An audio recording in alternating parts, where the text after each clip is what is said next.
এবার পুতিন কন্যার ব্যক্তিগত পোস্ট নিয়ে হইচই পড়েছে নেট দুনিয়ায়। নিজের জীবন ধ্বংসের জন্য এক অজ্ঞাত ব্যক্তিকে দায়ী করেছেন রাশিয়ার প্রেসিডেন্ট ভ্লাদিমির পুতিনের কথিত কন্যা এলিজাভেটা ক্রিভোনোগিক।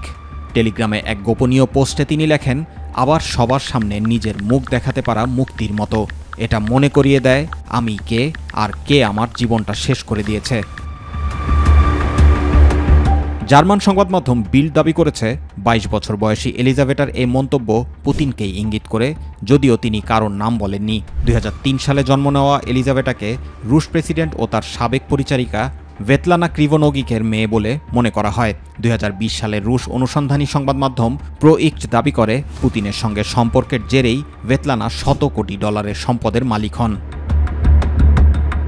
এলিজাভেটা একসময় বিলাসবহুল জীবনযাত্রার ছবি পোস্ট করলেও রাশিয়া ইউক্রেন যুদ্ধ শুরুর পর তিনি আত্মগোপনে চলে যান। বর্তমানে তিনি প্যারিসের দুটি যুদ্ধবিরতি আর্ট গ্যালারিতে ছদ্মনামে কাজ করছেন বলে দাবি করেছেন রুশ শিল্পী ন্যাস্তো রোডিওনোভা।